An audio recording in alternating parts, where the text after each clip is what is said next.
Boleh gak aku curhat nih? Oh, awalnya curhatnya biasa, ngomongin skincare, ya kan? Bulu mata kau bagus pakai apa katakan? Aku tak delong kata, pakai bulu ayam long. Lama-lama yang diomongin mertua, Pak. Sekarang ada orang muslim sulit memahami agamanya. Cinta itu nggak ada dalilnya. Sama dengan Maulid Nabi, mana dalilnya? Ya nggak ada, Mas. Dalilnya Maulid itu adalah mahabbah, cinta. Ya harus ada dong, apa-apa pakai dalil. Oke. Kita nggak usah berdebat, kita bicara saja. Nggak usah berdebat, karena agama itu bukan untuk perdebatan. Ingat, Bani Israel dihancurkan oleh Allah bukan karena mereka ingkar kepada Allah saja, tapi ketika mereka mencari ilmu, mendapatkan ilmu, tujuannya adalah perdebatan. Bismillahirrahmanirrahim. Assalamualaikum warahmatullahi wabarakatuh.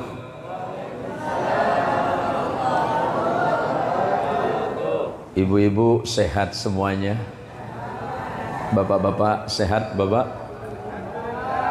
Ibu-ibu, saya doakan kesehatannya bertambah, rezekinya nambah, uangnya nambah, pekerjaannya nambah. Bapak-bapak, mudah-mudahan istrinya nambah, amin. Ini dari tadi tegang-tegangan melulu ini. Kalau kata beliau tadi itu mengulang salam sampai 3 kali itu kan sunnah Rasulullah Sallallahu Alaihi Wasallam. Karena memang salam itu mengandung 3 doa. Cuma kadang kita orang Melayu nih antara tak faham atau memang pura-pura tak faham. Salam itu doa. Setiap masuk rumah ucapkan salam. Kadang kita nyampe ke rumah bukan assalamualaikum, Pak, tapi assalamualaikum. Assalamualaikum. Kebiasaan orang Melayu Pontianak nih. Ya, assalamualaikum warahmatullahi wabarakatuh. Alhamdulillahi rabbil alamin. Alhamdulillahi wa kafa. Wassalatu wassalamu ala sayyidina al-Mustafa وعلى آله من أهل الصدق والوفاء اللهم صل وسلم وبارك على سيدنا محمد اللهم صل وسلم وبارك على سيدنا محمد اللهم صل وسلم وبارك على سيدنا ومولانا محمد وعلى آله الطاهرين وأصحابه وذرياته ولمن تابعه حتى إلى يوم الدين رضيت بالله ربا وبالإسلام دينا وبمحمد نبيا ورسولا بسم الله ما شاء الله لا يسوق الخير إلا الله بسم الله ما شاء الله لا يصرف السوء إلا الله بسم الله ما شاء الله ما كان من نعمة فمن الله Bismillahi ma sya Allah la haula wa la quwwata illa billah. Para alim, para ulama, para kiai, para tuan-tuan guru, para guru ngaji, seluruh pengurus dan ta'mir Masjid Safinatul Hasanah, terkhusus kepada pimpinan Pondok Pesantren Babus Salam Kiai Abdul Hasib, kemudian kepada pimpinan atau pengasuh Pondok Pesantren Al-Wafa Riyadul Jannah, serta seluruh majelis keluarga, para ibu dan bapak sekalian, para tamu-tamu Allah, para tamu-tamu Rasulullah Muhammad sallallahu alaihi wasallam, kepala desa yang hadir, Mas Hairul, kemudian saya dengar ada Ibu Sekcam, mana yang Ibu Sekcam? Terima kasih sudah beserta hadir hari ini, Bu. Tapi perlu saya sampaikan bahwa rupanya panitia lagi tekor ini, Bu. Mudah-mudahan kecamatan tidak berberat hati untuk membagi itu. Enggak kontan enggak apa-apa, yang penting nomornya masih ada. Allahumma sholli ala Muhammad. Kita semuanya sehat pagi ini. Kalau kita ditanya, apa kabar Anda? Jawabannya sehat. Selalu bilang alhamdulillah. Orang yang beriman akan berkata begitu. Bahkan orang yang tidak beriman kepada Allah Azza wa Jalla, kalau ditanya bagaimana kabar Anda, jawabannya sama, sehat. Seluruh dunia akan mengatakan sama kalau ditanya, apa kabar Anda? Jawabannya baik saja. Sekilas itu adalah bersyukur. Syukur yang paling mudah kan ketika mengucapkan alhamdulillah. Tetapi bukankah Allah sudah menyebutkan dalam Quran, wa qalilum min ibadis syakur, sungguh sangat sedikit hamba-hambaku yang pandai bersyukur. Sementara kalau ditanya seluruh dunia ini mengatakan kata syukur. Terus terkesan kontradiktif. Apakah Quran yang keliru menginformasikan ini, atau memang kita yang salah memahami syukur? Quran tidak pernah salah, karena sumbernya adalah Allah Azza wa Jal, dikirimkan kepada manusia terbaik bernama Muhammad sallallahu alaihi wasallam, dikirimkan kepada utusan terbaiknya melalui malaikat terbaiknya, turun di bulan terbaik, di malam terbaik kepada umat terbaiknya. Berarti Quran tidak salah. Yang kurang memahami kita manusianya saja. Terkesan bahwa syukur cukup dengan mengucapkan alhamdulillah semata. Padahal makna syukur itu adalah ketika apa yang Allah berikan kepadamu, kamu jadikan manfaat di jalan Allah, itu syukur namanya. Sehatnya badan tidak menyebabkan ingkar kepada Allah, itu syukurmu. Ketika badanmu sehat, bangun pagi, Bu, halo, tegang amat. Ibu, mata masih bisa melihat? Masih? Telinga masih mendengar? Lidah masih bisa mengecap makanan enak? Berarti ibu sehat? Sehat. Terus pertanyaannya, ini kan pilihan, gak boleh pilih dua. Mending kaya apa miskin? Mending kaya, milih kaya apa pilih miskin? Serius. Pilih kaya apa miskin? Kaya. Mata duitan juga orang sini. Bapak, Bang Syukur, Bang Sakur. Ini kan, ini tuan rumah ini, Pak. Tadi ikan gorengnya belum habis, Bang, bungkus enggak apa-apa, Bang. Gini, Pak. Kalau ditanya mending kaya apa miskin, jawabannya sama, kaya semua. Tapi apakah dengan kaya semua itu menunjukkan bahwa doa kita sedang diterima oleh Allah? Belum tentu. Ibu cari kaya apa bahagia? Katanya tadi pengen kaya.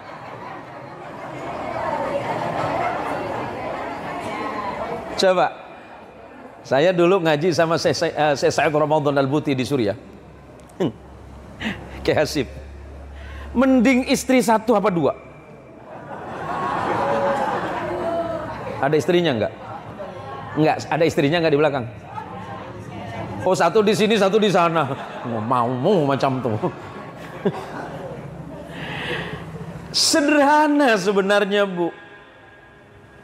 Allah memberikan untuk kita ini cukup apa tidak? Cukup. Kenapa ngeluh?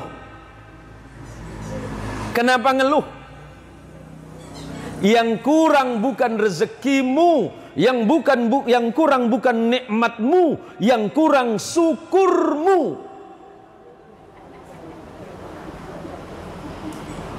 Kalau ditanya sama Pak PJ kepala desa, sudah berapa lama jadi PJ? 1 tahun.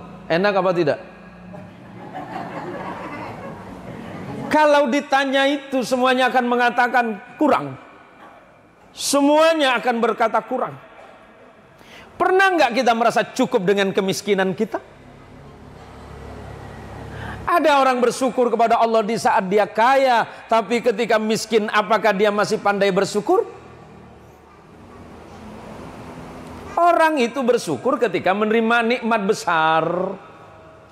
Tapi pernahkah dia berterima kasih kepada Allah ketika Allah mengirimkan dia kesulitan hidup? Syukur yang sebenarnya adalah ketika ridho dulu terhadap ketetapan Allah Azza wa Jalla. Maka firman Allah, Bismillahirrahmanirrahim, Ya ayyatuhan nafsul mutmainnah, irji'i ila rabbiki radiyatan mardiyah, fadkhuli fi ibadi wadkhuli jannati. Kita ini minta diridhoi Allah, tapi kita tidak belajar bagaimana ridho terhadap Allah. Allahumma sholli ala Muhammad, Allahumma sholli ala Sayyidina Muhammad. Kita ini nggak pernah puas, Bu. Makna ridho itu puas. Udahlah, nggak usah panjang-panjang baca tasawufnya, sederhana saja kita memahami itu. Ridho itu artinya puas terhadap ketetapan Allah. Kalau bisnisnya hari ini sukses, Pak Kuyung, itu adiknya Pak Syakur, Pak. Pak Kuyung, kalau bisnismu hari ini sama orang Tionghoa itu sukses, pasti berkata Alhamdulillah. Tapi pernah nggak berkata Alhamdulillahilladzi a'tani wa akhraja minni? Terima kasih Allah yang sudah memberikan aku nikmat, kemudian nikmat ini engkau cabut. Kita nggak bisa melarang Allah, Pak. Nikmat besar kita hari ini yang sulit untuk kita syukuri kan sehat. Subuh-subuh nih dengar salatu khairum minan naum, as-salatu khairum minan naum. Ini yang tukang azan subuh biasanya mana ini? Yang tukang azan subuh siapa? Siapa? Bapak ya. Umur berapa? 50 lebih. Ini yang paling sepuh yang mana ini ya? Yang paling sepuh umurnya mana ini? Oh, nggak ada yang ngaku nih. Nggak ada yang... Kenapa kalau sholat subuh itu jarang penuh masjid kita, Ibu? Padahal masjidnya udah bagus ini. Masjidnya bagus ini. Mudah-mudahan yang nyumbang masjid, yang infak hartanya di masjid, mendapatkan surga terbaik di sisi Allah Subhanahu wa taala. Janji Rasulullah, man bana masjidan fid dunya yabtaghi wajhullah, banallahu lahu baitan fil jannah. Barang siapa yang bangun masjid di dunia tujuannya ridha Allah, Allah menyiapkan istana yang sama. Atau dalam hal ini Imam Tirmidzi menyebutkan, mau kemana dia, Pak? Mau cepat-cepat masuk surga juga kayaknya dia. Barang siapa yang wakaf tanah masjid, yang bangun masjid, yang nyumbang tiang masjid, yang nyumbang atap, yang nyumbang kubah. Oh belum. Oh, saya pikir kubahnya warna biru, Bu. Nah, nih. Siapa yang siap nyumbang kubah nih? Nggak ada yang mau ya? Padahal sawitnya subur itu. Didoain, minta didoain di masjid. Subuh kita bangun, as-salatu khairum minan naum. Kalau di Indonesia kan salat lebih baik daripada tidur. Dan janji Nabi, rak'ataini minal fajri khairum minad dunya wa ma fiha. Salatmu 2 rakaatmu waktu subuh. Baru 2 rakaat, Pak. Tapi jangan gara-gara ini sholat subuh jadi 10 rakaat pula nanti. Sholatmu yang 2 rakaat waktu subuh lebih baik dengan dunia dibandingkan dengan isinya. Tapi yang milih siapa? Yang milih itu siapa? Bisa dihitung. Karena manusia itu mau menerima sesuatu kalau nampak. Pahala mau diambil kalau kelihatan bentuk. Doa dikabulkan, merasa dikabulkan oleh Allah ketika rezeki datang. Dia mengeluh kepada Allah ketika doanya belum mendapatkan hasil. Dan dia mengira Allah sedang mengabaikannya. Padahal Allah mengirimkan apapun kepada hambanya, pasti yang terbaik, bukan yang terburuk. Coba. Kalau sholat subuh, bukan cuma di sini, Bu. Ini insya Allah ini kan ramai ini. Ini mungkin hampir 100. Insya Allah kalau sholat subuh penuh di luar semua. Sholat subuhnya penuh di luar semua.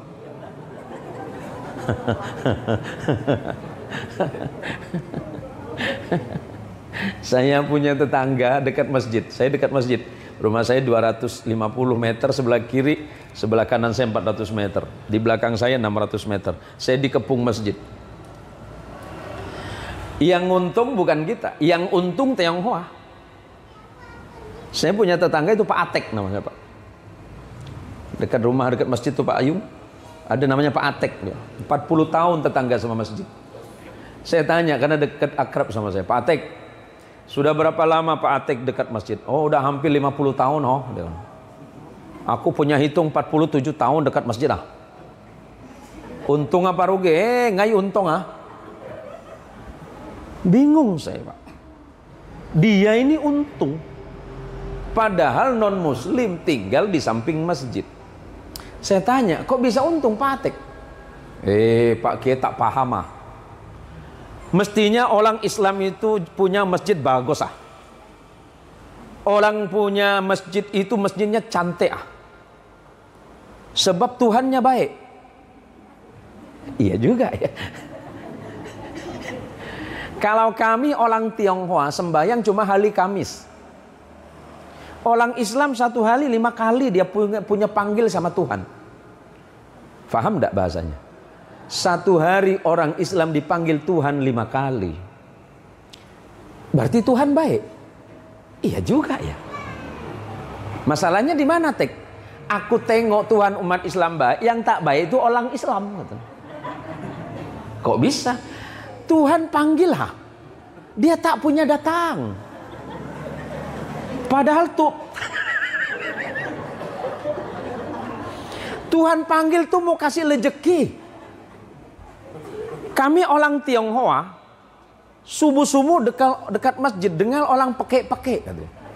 Peke-peke itu maksudnya mungkin tarhim itu ibu. Salatu khairum minan naum. Kata Atek, oh bagus ah. Bangun aku Pak Kiai langsung berangkat pasar ah. Aku untung. Orang Islam jam 7 baru bangun. Betul juga si Atek nih. Saya mengambil ibrah itu. Tadi saya cerita dengan Pak Kiai kita. Dalam ilmu kalam ada satu kalimat, ad-dinu aqlun la dina liman la aqlalah. Agama itu menggunakan akal yang baik, sebab dengan akal yang baik agama itu menjadi lebih baik.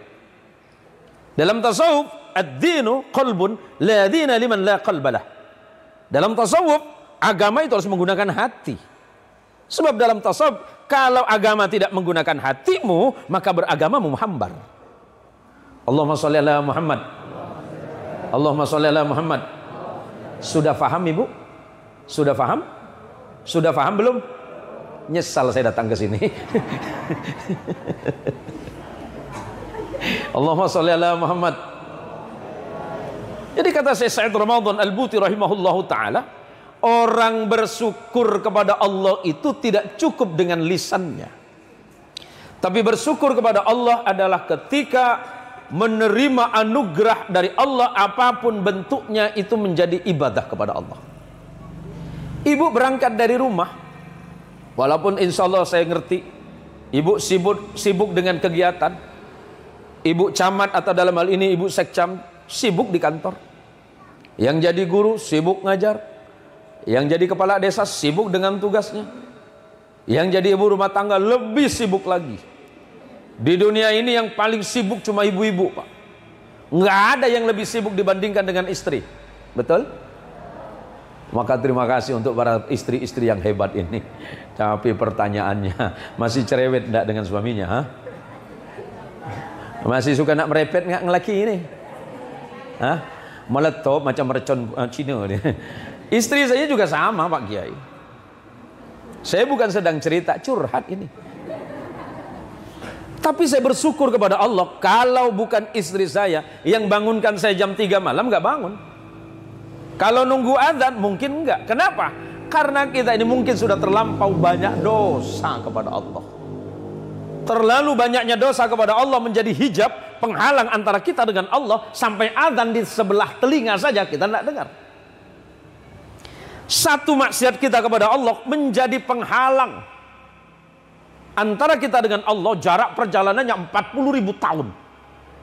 Penghalang kita dengan Allah apa? Maksiat kita. Maka berbanyaklah beristighfar, kata Nabi SAW. Nabi SAW sehari semalam tidak kurang 70 kali beliau beristighfar kepada Allah. Masalahnya kita ini kan nggak pernah ngerasa salah, Pak. Dilalah malah ngerasa paling benar lagi. Nggak ada makhluk di dunia ini yang sempurna selain Kanjeng Rasul Muhammad SAW.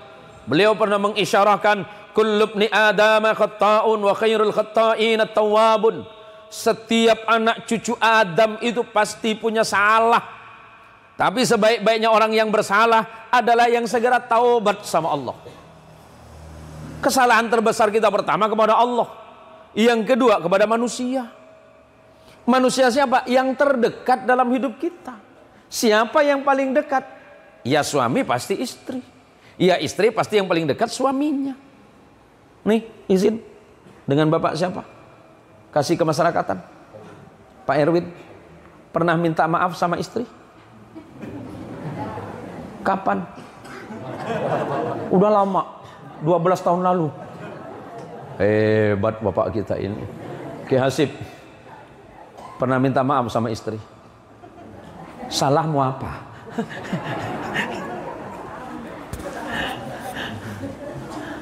Kita ini kan nggak pernah ngaku salah, Pak. Yang paling sulit dari hidup kita ini kan ngaku salah. Padahal yang namanya manusia itu nggak akan sepi dari salah. Kiai bisa salah, bisa. Ustadz bisa salah. Suami bisa salah. Istri apalagi. Tapi kan Allah seneng kepada hambanya yang taubat, Pak Sakur. Ini kan Pak Sakur ini kan kadang-kadang ngerasa benar sendiri. Diingetin sama istri, alah itu lagi. Hei, halo ibu, halo ibu. Mulai besok ingetin suamimu, ya, ingetin suamimu kalau lupa sholat. Tapi kalau ibu-ibu suaminya lupa ngasih uang belanja, nggak perlu diingetin. Ini Maulid Nabi apa sih temanya tuh? Aduh, meneladani akhlak Nabi Muhammad SAW dalam kehidupan sehari-hari. Ini enak ini. Dan karena memang itu persoalan hidup kita. Persoalan hidup kita itu bukan dengan orang lain, dengan orang sebelah kita. Paling jauh sama tetangga. Ya paling jauh lagi kalau ibu-ibu kan sama mertua. Coba kalau ngomongin mertua, paling cakep dia. Ngobrol sama ibu RT sebelah. Bu RT, apa long? Tak ada buat ke? Tak ada. Boleh gak aku curhat nih? Awalnya curhatnya biasa. Ngomongin skincare, ya kan? Bulu mata kau bagus pakai apa? Katakan. Aku tak deh long kata, pakai bulu ayam long kata. Lama-lama yang diomongin mertua, Pak. Bener nggak Bu? Tidak gak. Maka kata Rasulullah SAW, hati-hati dengan lidahmu. Kita ngerasa habis ke masjid selesai urusan. Urusan masjid itu antara kita dengan Allah, Pak. Kalau kita salah kepada Allah, tinggal istighfar, bertaubat kepada Allah, selesai urusan. Tapi yang disakiti tetanggamu, apakah selesai? Enggak selesai. Karena di situ ada hakul adami, ada hak kemanusiaan, ada hak manusia yang kita abaikan. Salahmu kepada Allah, alhamdulillah, Allah astagfirullahaladzim, mohon ampunan kepadamu ya Allah. Tapi bagaimana kalau salahmu kepada tetanggamu yang tanpa kita sadari kita pernah membicarakan dia, atau kita bahkan naudzubillah pernah memfitnah dia. Maka oleh karenanya akhlak sehari-hari itu kan sebenarnya mudah, tapi sulit dalam penerapan. Contoh sederhana kata Nabi, man amana billahi wal yaumil akhir falyukrim jarahu. Barang siapa beriman kepada Allah, percaya kepada pembalasan Allah di hari kiamat, falyukrim jarahu, maka hormati, jaga, muliakan tetanggamu. Ini hidup kita sehari-hari. Kalau kita punya teman, jaga ucapanmu. Kita punya tetangga, jaga lisanmu. Salatmu mungkin tidak cukup hanya untuk menghapus kesalahanmu di sisi yang itu. Nah sekarang kita ini kan umat Rasulullah Muhammad sallallahu alaihi wasallam. Allahumma sholli ala Muhammad. Yang jadi teladan, yang jadi contoh, yang jadi anutan, yang jadi panutan, ia Kanjeng Rasul Muhammad.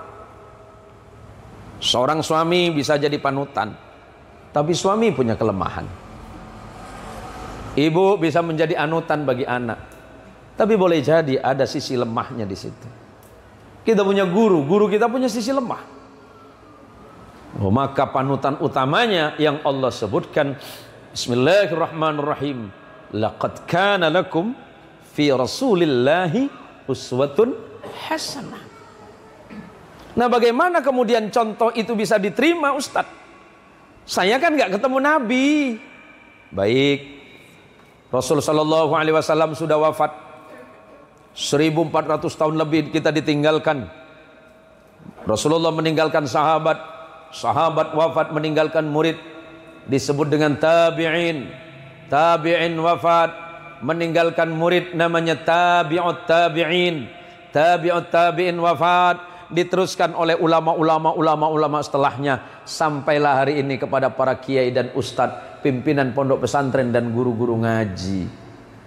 Maka cari guru itu penting, Bu, agar dalam beramal sesuai dengan ilmu, agar ketika kita mendapatkan ilmu bisa kita jadikan sebagai amal. Maka pesan Nabi, al ulama warathatul anbiya, para ulama itu adalah penerus perjuangan para nabi.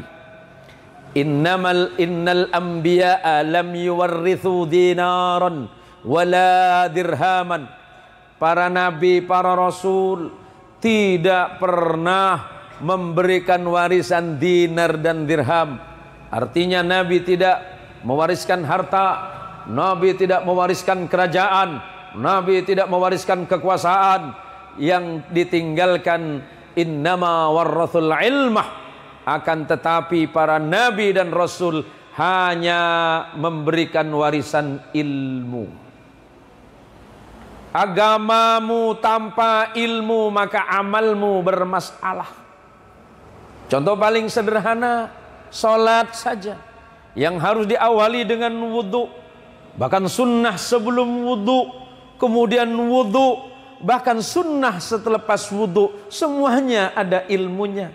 Jangankan bab sholat yang merupakan ibadah inti kepada Allah, makan saja ada doanya, lepas makan ada doanya, transaksi jual beli saja ada doanya. Islam itu adalah agama yang kafah, agama yang sempurna. Semua dalam hal lini kehidupan ada aturan, ada doa, ada pantangan, ada larangan, ada kewajiban, ada sunnahnya. Karena kebetulan saya ini penutur sejarah agama-agama dunia, saya sering membuka kitab-kitab mulai dari Quran itu pasti, kemudian Taurah, Talmud. Talmud itu tafsirnya dari Taurah. Kemudian Injil, entah yang Injil ini dan itu adalah merupakan fokus saya dalam pelajaran. Sekarang ada orang Muslim sulit memahami agamanya. Kenapa? Enggak mau belajar. Sini sudah ada pesantren. Nih, di sini ada 2 pesantren yang saya dengar ya. Ada Kiai Hasib, terus ada pesantren Al-Wafa. Silahkan masukin pesantren. Kenapa Ustaz? Cari ilmu itu harus di tempat yang pas. Allahumma sholli ala Muhammad. Di sini musim hujan apa kemarau Ibu? Kok nggak ada air minum ya? Bukan minta, cuma ngomong aja Bapak. Ini nggak boleh lama-lama, udah jam 11 ini. Nampaknya bapak-bapak ini masih mau manjat pokok nampaknya itu.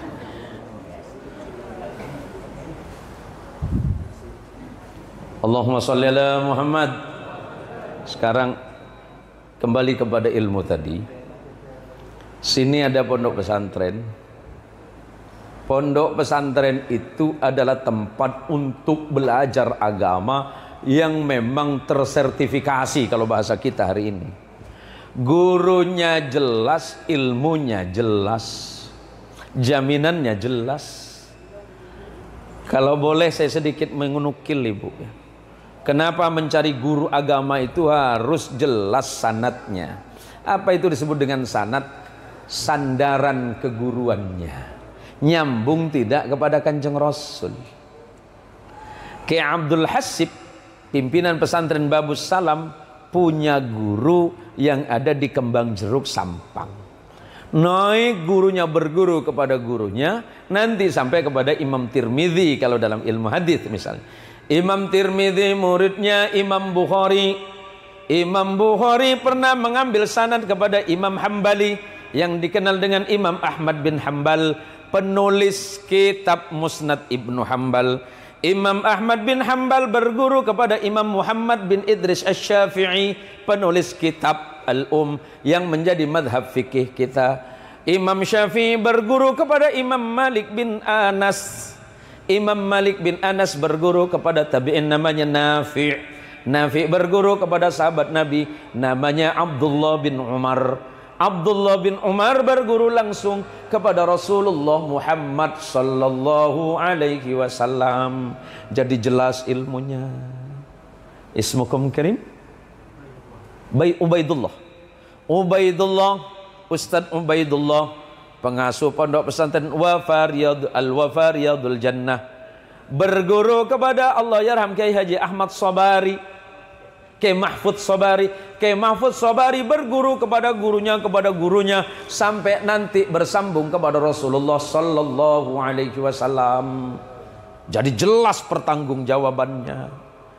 Kalau ibu punya sepeda motor, kalau sepeda motornya Honda, jangan dibawa ke Suzuki. Jangan sama dengan orang Ketapang. Semua sepeda motor Honda. Tidak semua orang bisa diambil sanadnya. Harus jelas sanadnya kemana. Bisa nyambung sama tidak. Saya misalnya, saya berguru pertama kali kepada Kiai Haji Rusdi Wahid.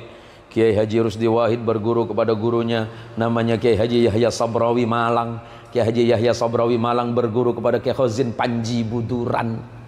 Naik kepada Syekhana Khalil sampai kepada Syekh Zaini Dahlan, naik ketemu langsung kepada Rasulullah sallallahu alaihi wasallam. Jadi jelas. Jangan berguru kepada guru yang tidak jelas. Bukan dilarang, memang begitu standar agama itu. Agar nanti amalnya sesuai. Kenapa Ustaz?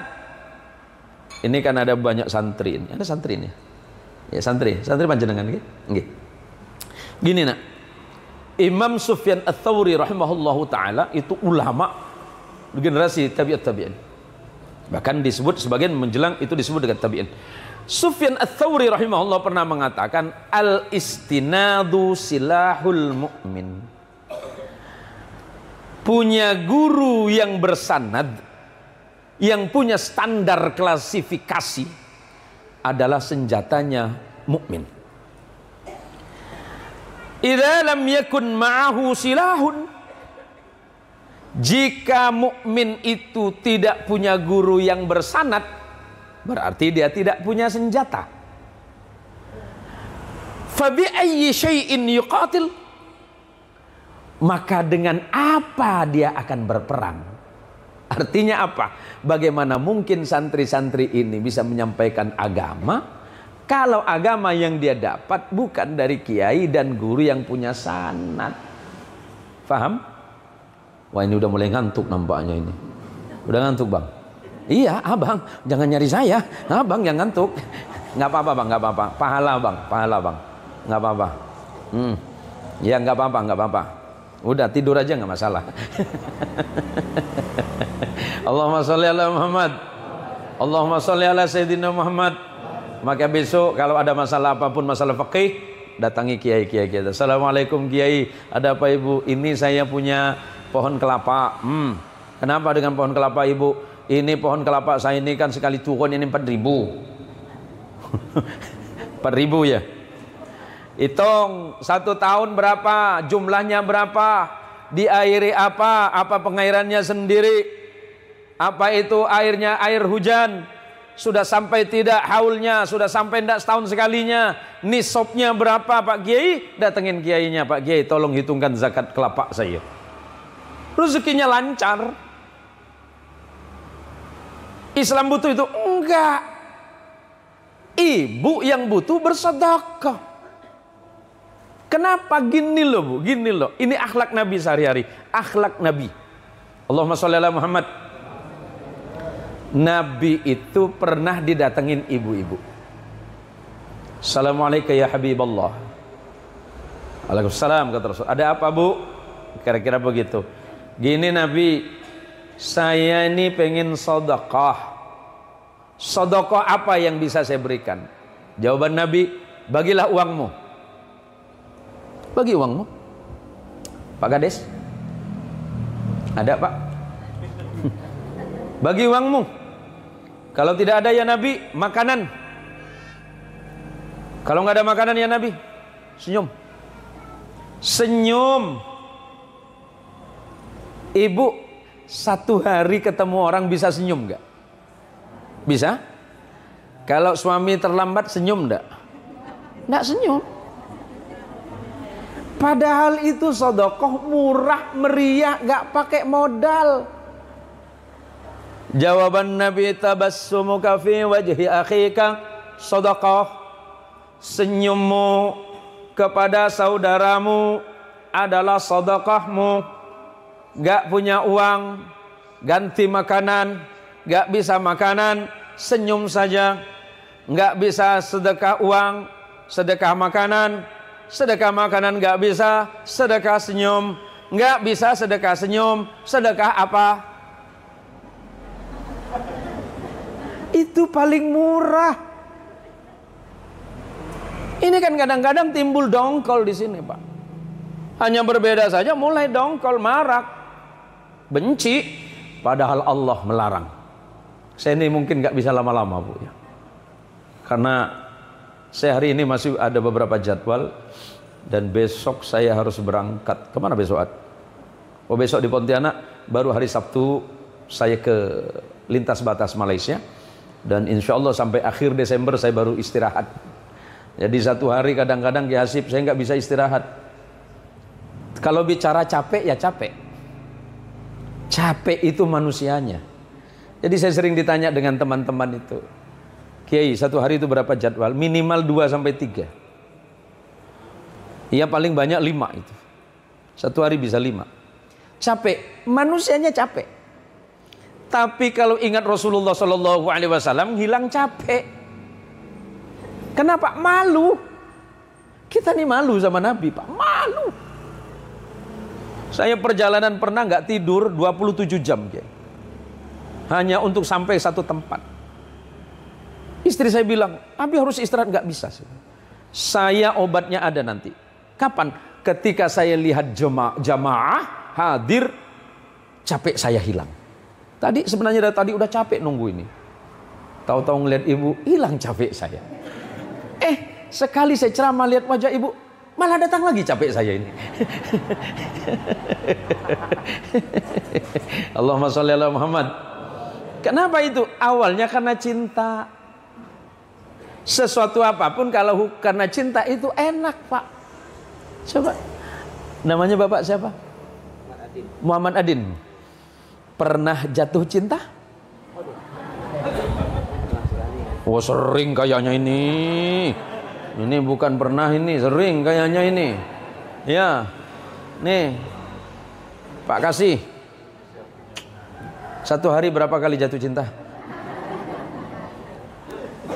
Yang membuat kita hilang capek itu karena cinta. Suami yang capek bekerja di luaran 8-10 jam, bekerja sana sini, dia cari duit, panas, bedengkang kata orang sini. hujan, petir, angin, hilang semua ketika bertemu dengan istri dan anak-anak. Kenapa? Ada mahabbah, cinta. Jauh perjalanan, capek, hilang semua. Kenapa? Ketemu cucu. Kenapa? Cinta. Cinta itu nggak ada dalilnya. Sama dengan maulid Nabi. Mana dalilnya? Ya nggak ada, Mas. Dalilnya maulid itu adalah mahabbah, cinta. Ya harus ada dong, apa-apa pakai dalil. Oke. Kita nggak usah berdebat, kita bicara saja. Nggak usah berdebat, karena agama itu bukan untuk perdebatan. Ingat, Bani Israel dihancurkan oleh Allah bukan karena mereka ingkar kepada Allah saja, tapi ketika mereka mencari ilmu, mendapatkan ilmu, tujuannya adalah perdebatan. Ingat para santri, sealim apapun sampean, boleh, sepintar, secerdas apapun, boleh, bahsul mathail, silakan, mudzakarah, bagus, tapi mujadalah, jangan. Perdebatan itu nggak ada ujungnya, Bu. Ada yang nanya, wah Nabi itu kan nggak pernah bermaulid. Iya betul, maulid yang seperti ini yang Anda maksud, iya. Tetapi Nabi mengingatlah hari lahirnya, iya. Caranya apa? Allahumma shalli ala Muhammad. Su'ilan Nabi sallallahu alaihi wasallam an shaumil itsnain. Rasulullah sallallahu alaihi wasallam pernah ditanya, "Ya Rasulullah, kenapa Anda senang berpuasa hari Senin?" Jawaban Nabi singkat, "Fihi wulidtu."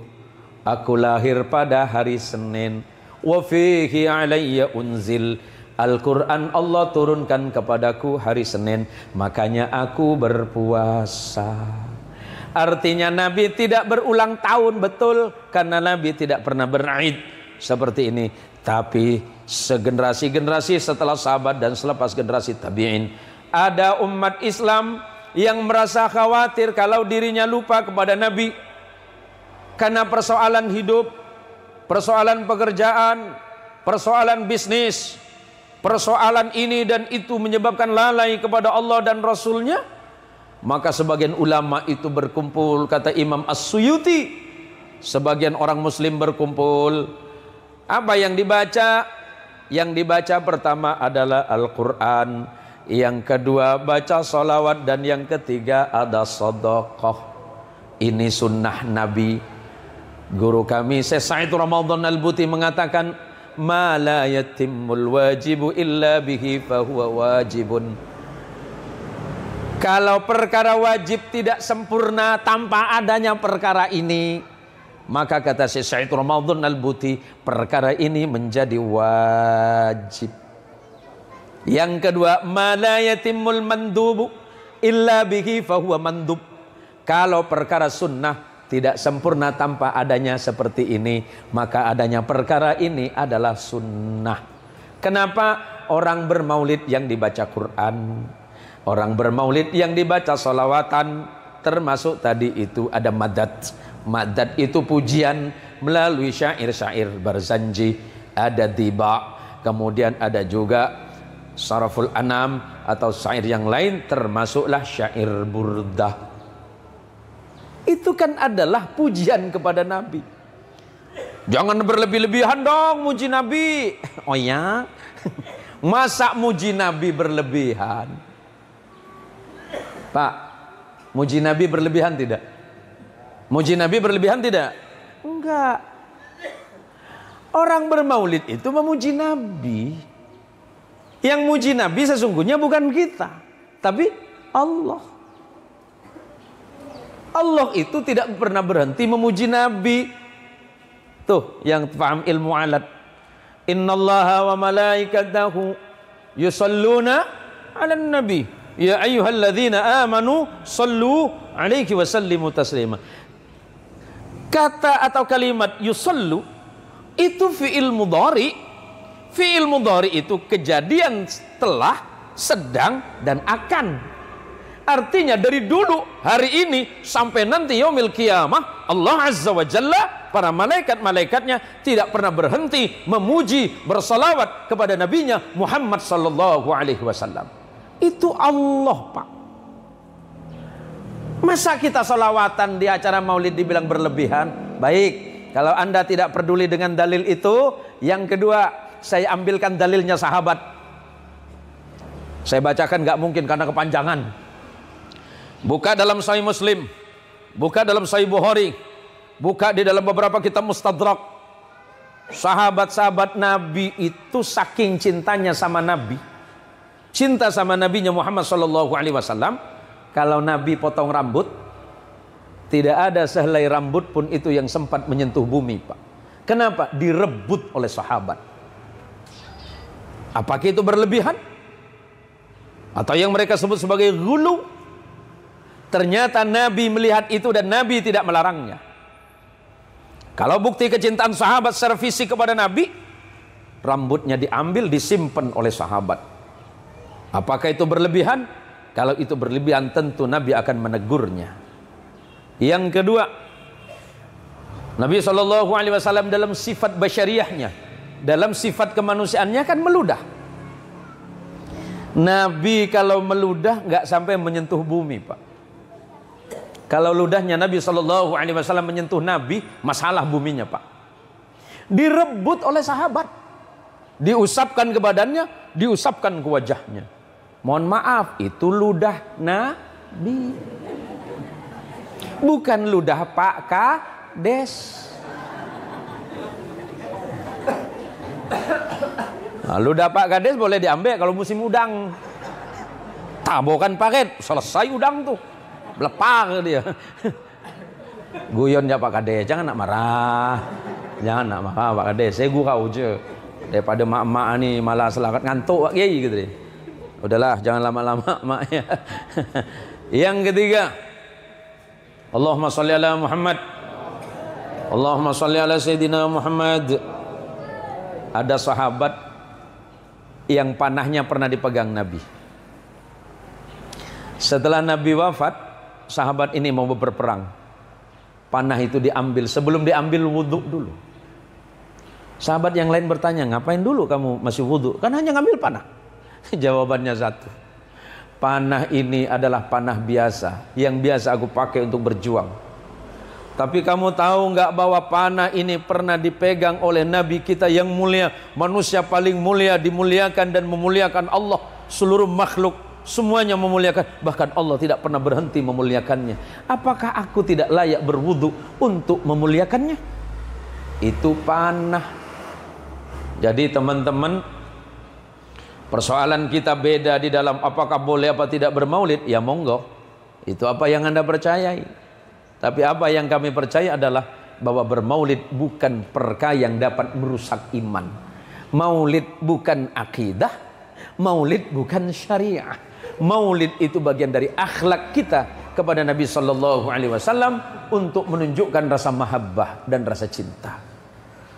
Contoh, saking orang itu cinta kepada Nabi, anaknya dikasih nama Nabi Muhammad, dikasih nama Muhammad atau dikasih Ahmad. Tapi hati-hati Pak Long, Mak Long, kalau anak dikasih nama Muhammad jangan dipanggil Siamat, panggil Muhammad atau Ahmad.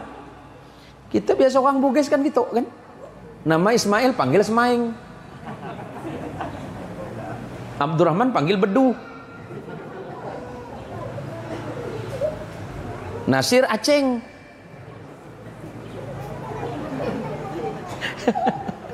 Pak Kiai kok tahu, tangga saya orang Bugis semua Pak.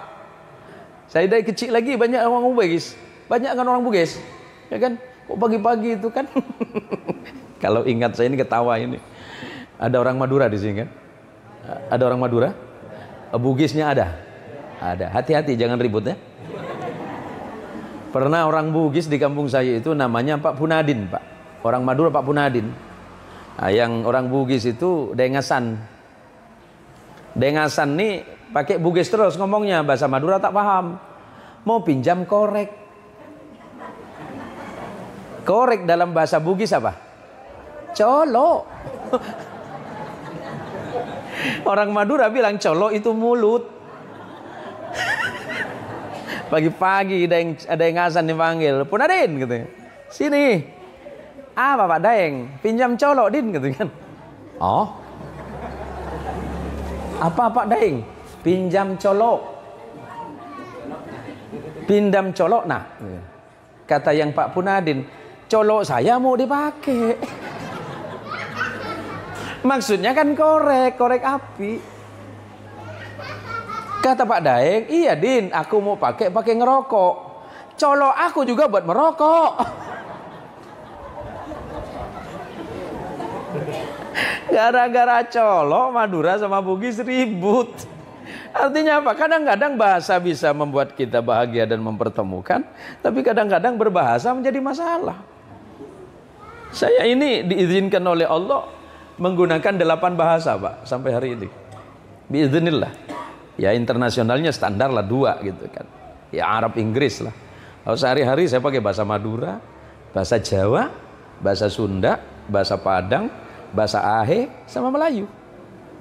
Orang Melayu nih kalau udah bergurau kan meletop.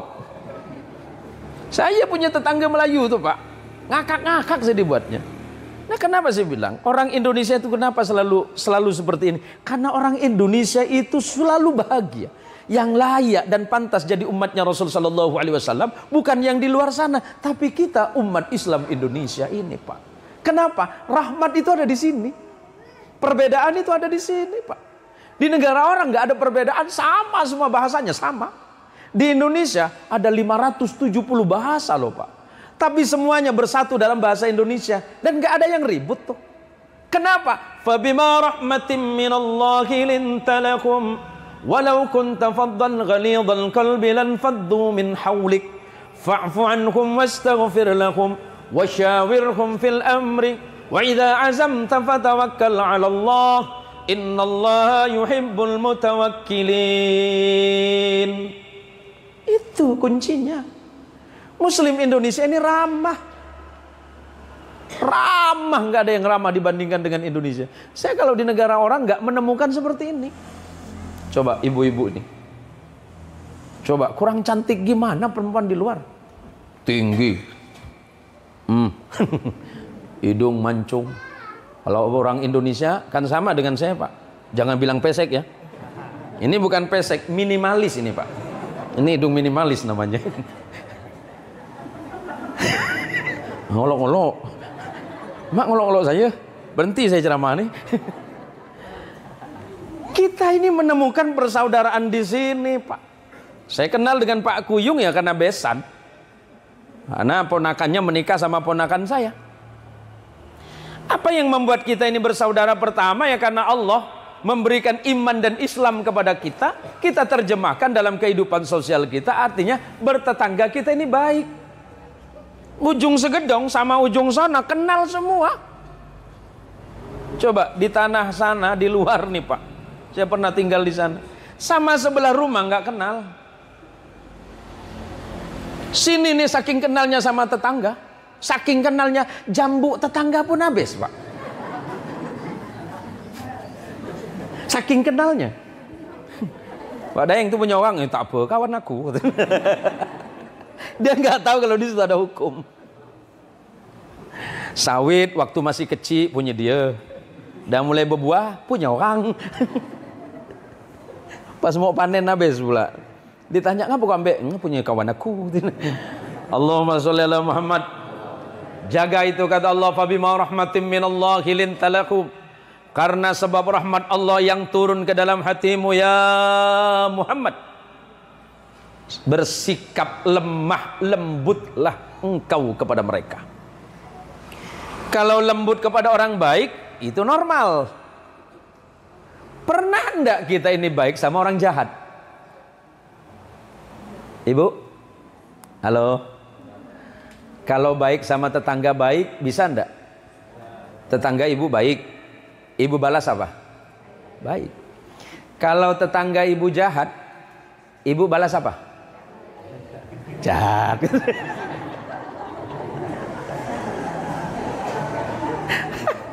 Emang tak betul mak sini ini. Kalau ada orang baik, ibu-ibu, kalau ada orang jahat menceritakan keburukan ibu pada orang lain, bersyukurlah. Kalau ibu bersabar, dosa ibu hilang. Oh tak bisa Pak Kiai. Ini penghinaan nih. Ini namanya penghinaan kiai. Ada kantong oposisi di sini, tak bisa. Bu, mendoakan kebaikan bagi orang jahat itu baik. Kita baik dengan orang dibalas baik itu normal. Tapi ketika orang jahat kita balas dengan kebaikan itu hebat. Kalau ibu pernah disakiti oleh orang lain, sebelum orang itu meminta maaf, maafkan. Ini kan kadang enggak, tak bisa. Sakit hati aku, ketemu di pintu neraka. Neraka yang mana? Emang tahu pintu nomor berapa? Tak boleh macam tuh. Maka kata Rasulullah Sallallahu Alaihi Wasallam, maafkan orang lain. Nabi itu pemaaf, maka disebut Ar-Raufur Rahim, penyantun. Lemah lembut hatinya, ucapannya nasihat, tatapan matanya itu kasih sayang. Kok kita kan nengok orang lain benci semua gitu. Apa age dia nih gitu dia. Kemarin dah beli motor baru gitu. Tak usah dengan dia, ngapa pula? Kredit semua gitu. Leh, itu kan orang tetangga. Dia saudaramu. Halo mama, mulai besok belajar ngunci mulut sebelum Allah yang ngunci. Nanti kata Allah yang suka nak meleter ni, suka nak cakapkan tetangga yang buruk dan tak baik, al-yawma nakhtimu ala afwahihim wa tukallimuna aydihim wa tashhadu arjuluhum bima kanu yaksibun. Dalam surah Yasin, pada hari ini atau kalau dari sekarang nanti di yaumil qiyamah, mulut kalian dikunci oleh Allah. Yang suka marahkan laki dikunci, yang suka ngomongin buruk dikunci. Wa tukallimuna aydihim, yang bicara cuma tangan. Wa tashhadu arjuluhum, kaki kalian yang akan jadi saksi. Bima kanu yaksibun, atas perbuatan kalian semuanya. Mulut yang suka bohong Allah kunci, yang bicara cuma tangan, yang jadi saksi kaki, gak bisa bohong. Maka dari sekarang, sebelum Allah mengunci mulut kita manusia, mari kita bicara yang baik. Kalau tidak bisa bicara yang baik, diam saja. Pesan Nabi, karena temanya ini kehidupan sehari-hari. Qulil khair awil yasmut, bicaralah yang betul, yang baik, yang manfaat. Yang tak baik, tak betul, tak manfaat, jangan, diam saja. Ternyata diamnya seseorang yang khawatir menimbulkan fitnah itu ibadah. Allahumma sholli ala Muhammad. Yang terakhir, sebagai bagian dari akhir yang saya sampaikan, mari kita jaga kebersamaan. Walaupun di antara kita ada perbedaan, yang penting perbedaan yang tidak mengarah kepada kerusakan dan perpecahan. Marilah kita tetap menjaga ukhuwah Islamiyah. Kita ini bersaudara sama orang beriman. Bahkan Allah mengajarkan, Rabbana ghfir lana wa li ikhwanina alladhina sabaquna bil iman wa la taj'al fi qulubina khillal lil ladzina amanu rabbana innaka raufur rahim. Allah mengajarkan doa yang indah. Kalau sesama muslim, ya Allah ampuni dosa kami ya Allah, serta saudara-saudara kami yang mati dalam keadaan iman. Jangan timbulkan penyakit ghil. Apa penyakit ghil? Dia kecil, Bu. Kecil sekali, masuk ke sini, masuk dalam kalbu, masuk dalam hati, membisikkan sesuatu hingga merasa tidak nyaman melihat kenyamanan orang lain. Selalu timbul rasa benci, dengki, hasad, hasut, pendek tongking. Ada pendek tongking ke? Oh, gampang nak merajuk, asal tak diundang sikit, mana bisa? Kan udah diumumkan di masjid. Nah, mana? Dia tak datang ke rumah. Aku kan ada rumah, kata dia. Padahal diumumkan di masjid. Ya kalau tidak datang biasa aja kali. Yang tuan rumah jangan marah. Yang diundang pun jangan ngesak. Ngapa pula? Nah itulah. Nanti asal aku ada acara buah, tak ada aku undang dia. Jangan mak, jangan. Maka perintah Allah, lintalahum. Nah, tadi sikap lemah lembut. Kalau kamu keras, kata Allah, orang akan berlari, tidak mau dekat. Kiai harus bersikap lemah lembut. Masalah kiai dijahatin itu biasa, itu bonus namanya. Bukan cuma kiai-kiai ini. Saya itu hampir tiap hari di media itu dihujat, Pak. Dicaci, dicerca, dimaki. Saya santai aja. Itu masalah lo kali gitu. Saya nggak punya masalah dengan siapapun. Tapi mereka ketika menghina dan menghujat saya serahkan kepada Allah. Kalau ibu disakiti orang lain, dizalimi oleh orang lain, jangan balas itu. Jangan balas menzalimi. Sujud saja sama Allah. Ya Allah, selamatkan diriku dari fitnahnya manusia dan fitnahnya makhluk. Aku kembalikan semuanya ini kepadamu. Orang itu tidak lagi menjadi musuhnya ibu, tapi dia sudah menjadi musuhnya Allah. Tapi sujudnya jangan tambah doa. Aku udah tak sanggup ya Allah. Tolong balaskan. Jangan. Ya ada ujung pula. Nah itu yang Allah tak suka. Ya Pak Syakur ya. Ini gara-gara ikannya hilang pula. Hilang ikan aku nih banyak Pak Kiai kemarin tuh. Banyak yang selap pula katanya. Timbul pikiran buruk. Ini jangan-jangan ada yang ngeracun nih katanya. Jangan. Daripada mati lagi bagus angkat saya bawa ke Pontianak. Ya gitu manusia Pak. Biar hati ini tenang. Hati tenang. Saya kalau bicara dihujat orang, per hari ribuan orang menghujat saya di media. Saya santai aja. Santai Kiai. Sampai saya suatu hari sampai di puncak di mana saya merasa risau sebagai manusia, saya sujud sama Allah. Ya Allah, mereka adalah orang-orang yang mencintaiku. Mereka adalah orang-orang yang mencintaiku dengan caranya. Selamatkan mereka. Sebab saya berpikir kalau mereka menjadi masalah saya di hari kiamat, lama saya masuk surga. Misalnya Pak Kades nyakitin Ki Hasib, anggaran tak cair-cair misalnya kan. Ini baru misal tiba-tiba ribut. Ini kan jadi masalah bukan di dunia Pak, di akhirat. Sahabat Umar bin Khattab itu merasa sedih ketika beliau itu ditikam waktu sholat subuh. Beliau bertanya, siapa yang menikam saya ini? Si anu ya Abu Lu'lu'ah katanya. Apakah dia beriman kepada Allah? Tidak. Kalau begitu aku tenang. Kenapa Umar? Kalau sampai yang menikamku itu, yang menusuk dan membunuhku itu orang beriman, betapa sedihnya aku nanti di hari kiamat. Dia masuk neraka gara-gara aku, kata sahabat Umar. Saking lembutnya sikap Umar. Kok kita ini kan tada. Asal ada orang nyakitkan hati, sujud langsung. Ya Allah, aku tak sanggup ya Allah. Tolong balaskan ya Allah. Bukan begitu Ibu. Bukan begitu. Ini sebentar lagi masuk zuhur ini. Hah? Udah, kan sebentar lagi azan. Itu pagi. Mau lanjut? Saya ceramah sesuai aplikasi, Bu. Aplikasinya 1 jam. Lebih 1 jam bonus.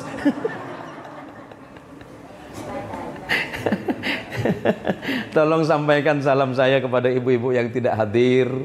Mudah-mudahan semuanya diberikan sehat zahir batin oleh Allah, dapat melaksanakan ibadah yang baik, tenang dalam melaksanakan perintah Allah, dan jangan lupa bersolawat kepada Rasulullah Sallallahu Alaihi Wasallam.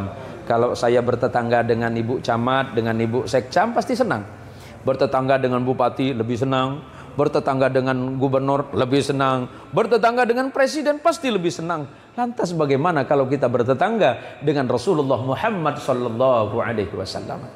Siapa yang akan jadi tetangga Nabi? Orang yang dekat sama Nabi. Siapa yang dekat sama Nabi? Orang yang cinta salawat. Inna awlan nasi bi yaumal qiyamah aktsaruhum alayya shalah. Salatan kata Nabi. Orang yang paling berhak duduk dekat denganku nanti di hari kiamat adalah orang yang banyak baca salawat. Baca salawat enggak repot. Allahumma sholli ala Muhammad boleh, sallallahu ala Muhammad boleh, Allahumma sholli wa sallim ala sayyidina Muhammad boleh, Allahumma sholli wa sallim ala sayyidina maulana Muhammad boleh. Ada yang protes kenapa pakai sayyidina? Nabi itu enggak, kalau Nabi ngajarin sama sahabat itu tidak pakai sayyidina. Nabi tidak boleh dipuji berlebih-lebihan, apalagi baca syair anta syamsun anta badrun anta nurun fawqa nuri. Kenapa? Itu sudah menyalahi Quran. Kenapa Qurannya mengatakan Allahu nurus samawati wal ardh? Terkesan bahwa ini mengandung kesyirikan. Oh ya? Gini Mas Bro. Dengerin Mas Bro. Syair ini ditulis bukan untuk maksud itu, tapi syair ini dituliskan untuk menggambarkan cahaya Islam yang dibawa oleh Nabi Muhammad sallallahu alaihi wasallam. Terangnya melebihi cahaya matahari, terangnya melebihi cahaya rembulan. Cahaya matahari tidak akan sanggup menembus dalamnya bumi. Dalamnya bumi yang bisa ditembus oleh cahaya matahari itu hanya sekitar 200 meter saja ke dalam bumi. Tapi cahaya iman yang dibawa oleh Nabi Muhammad sallallahu alaihi wasallam dapat menembus gelapnya hati, dapat menembus kegelapan iman, dapat menembus kegelapan akhlak manusia, sementara matahari tidak mungkin dapat menembus dalamnya hati. Syairnya ke sana Mas Bro, jangan sangkut pautkan dengan ayat Quran yang tadi. Jadi ibu kalau pakai Sayyidina boleh. Kenapa? Sayyidina artinya junjungan kami. Kenapa pakai junjungan kami? Nabi itu Nabi mulia. Allah sendiri tidak pernah memanggil namanya langsung. Buka Qurannya. Quran tidak pernah menyebut ya Muhammad.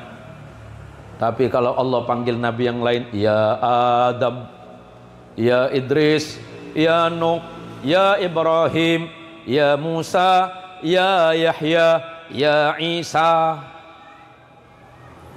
Tapi ketika memanggil Nabi kita Muhammad sallallahu alaihi wasallam, ya ayyuhan nabiyyu.